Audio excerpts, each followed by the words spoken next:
Hi everyone, I am your science mentor Sarthak Rajabade. Welcome to new video for class 9th in which we are going to learn how to study chemistry in class 9. So let's move towards the video. So first of all दोस्तों, matter in our surrounding, ये जो आपका प्यारा सा chapter था पहला, वो पूरा का पूरा हटा दिया गया है और उनके जगह जो बाकी के 3 चैप्टर है उनके नामकरण कर दिए गए हैं, जो कि है is matter around us pure की जगह आया है exploring mixtures and separation, structure and atom की जगह आया है journey inside the atom, and atoms and molecules की जगह आया है एटॉमिक फाउंडेशन ऑफ मैटर। ये चेंजेस किए गए हैं तुम्हारे लेटेस्ट सिलेबस के अंदर। अब बात करते हैं कि हमें कैसे और कौन सा चैप्टर कैसे पढ़ना है जिससे कि हम अच्छे मार्क्स ला पाए। तो सबसे पहले जो मिक्सचर्स वाला चैप्टर है, is matter around us pure या फिर मिक्सचर्स एंड सेपरेशन, उसके अंदर जो बहुत सारे टर्म्स है जैसे कि कोलाइडल सॉल्यूशन, मिक्सचर, सस्पेंशन, फलाना फलाना, उसको रट्टा मत करो, उसको समझो कि कैसा क्या काम करता है। सस्पेंशन यानी तरंगता हुआ, पानी के ऊपर कुछ डालो तो ऊपर आ जाएगा, ये सब तो सब कुछ तुम्हें समझना है, रटो मत, है ना। मिक्सचर एंड सेपरेशन में कभी भी रट्टा नहीं मारना है, ये बात दिमाग में रख लो। जर्नी इनसाइड द एटम, जो कि बहुत ज़्यादा टफ चैप्टर माना जाता है केमिस्ट्री का, कुछ टफ नहीं है मेरे भाई, बहुत इजी चैप्टर है। उसके अंदर बस एक दिमाग ख़राब करने वाली चीज़ है कि और जो सबसे ज़्यादा इम्पोर्टेंट है और उसी पे क्वेश्चन आएंगे, कुछ नहीं पूछा जाएगा अलग से। हिस्टोरिकल एक्सपेरिमेंट्स याद रख लो, सिर्फ 3 एक्सपेरिमेंट ध्यान में रखने, बाकी पूरा चैप्टर भूल जाओ, कुछ ज़रूरी नहीं है उसमें। डेल्टन की थ्योरी याद रखना है बाय हार्ट, बोर का वो सब याद रखना है, उसके बाद रदरफोर्ड, 3 चीज़ें ध्यान रख लो, कुछ नहीं है उस चैप्टर में, खाली बड़ा चैप्टर हो, उसके अंदर से कुछ नहीं पूछा जाता, मेरे पे विश्वास रखो, बस ये 3 चीज़ें ध्यान में रख लो। उसके बाद बढ़ते हैं एटम्स एंड मॉलिक्यूल्स, उसके अंदर वैलेंसी वाला टॉपिक इम्पोर्टेंट है और सबसे ज़्यादा इम्पोर्टेंट जो चीज़ है वो है law of conservation of mass, matter can not be created nor be destroyed, ये चीज़ ध्यान में रखनी है, सबसे ज़्यादा इंपॉर्टेंट है।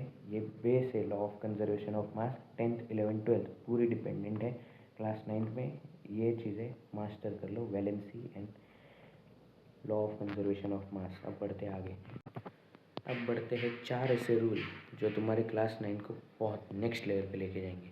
सबसे पहली बात, तुम इस क्लास में आए हो, इस साल बहुत सारे चेंजेस हुए हैं, सो सीबीएसई तुमसे एक्सपेक्ट कर रहा है कि तुम ज़्यादा डिफरेंट टाइप के क्वेश्चन सॉल्व कर पाओ, जैसे कि कॉम्पिटेंसी बेस्ड क्वेश्चन सुना होगा। कॉम्पिटेंसी बेस्ड क्वेश्चन घुमा फिरा के क्वेश्चन पूछना इस कॉम्पिटेंसी बेस्ड क्वेश्चन, यानी कि पहले सीबीएसई पूछता था व्हाट इज़ हार्ट, अब सीबीएसई कैसे पूछेगा, similar to your building's pump which pump the water, similarly in your body there is one uh, organ which pumps the blood, name the organ and state its function। ऐसे घुमा फिरा के question पूछेगा वो, तो तुम्हें ऐसे क्वेश्चन सॉल्व करने हैं जो घुमा फिरा के हो और थोड़े से टफ लेवल के हो, जिससे कि क्लास 9 में दिक्कत ना है। वापस से बोलूँगा, एनसीईआरटी के टेक्स्ट बुक्स के सारे क्वेश्चंस कर लो, वो इम्पोर्टेंट है। हो भी सकता है कि उसमें से ना आए, लेकिन वो बेस है, उसे मास्टर ज़रूर कर लेना है। अगला जो थर्ड पॉइंट है हमारा, वो है कि वैलेंसी की जो टेबल होगी कि हाइड्रोजन का एटॉमिक मास 6 है, ऑक्सीजन का 8 है, ये सब चीज़ें तुम्हें ध्यान रखनी है। वैलेंसी याद रख लो बस, बाकी कुछ नहीं याद रखना, वैलेंसी वाले पार्ट याद रखना, नियॉन का 10 है, 9 है, सब कुछ याद रख लो, है ना। वो टेबल बहुत ज़्यादा इम्पोर्टेंट है, पूरा 11वीं 12वीं का फाउंडेशन उसी पे डिपेंडेंट है, उसे अच्छे से पढ़ लो या फिर याद कर लो, वो टेबल बहुत इम्पोर्टेंट रहने वाला है। और चौथा और आखिरी पॉइंट की ज़्यादा से ज़्यादा PYQ सॉल्व करो, जो तुम्हारे स्कूल ने पेपर बनाए होंगे, मोस्टली स्कूल PYQ रिपीट करते हैं, हमारे स्कूल ने बहुत सारे PYQ से क्वेश्चन बनाए हैं सारे पेपर्स में, सो ज़्यादा से ज़्यादा PYQ करो, बहुत बेनिफिशियल रहने वाला है। अब कुछ दिन भाई वाली बातें जो मैं तुम्हें बताना चाहता हूँ, इस क्लास में बिल्कुल ऐसा होने वाला है कि तुम्हारे मार्क्स ड्रॉप होंगे। 8th तक तुम्हारे बहुत अच्छे मार्क्स आते थे, अब 9th में बहुत कम स्कोर आ सकता है, सो डीमोटिवेट नहीं होना है। इस क्लास में सभी के कम मार्क्स आते हैं, मेरे खुद के 70% आए थे इस क्लास में।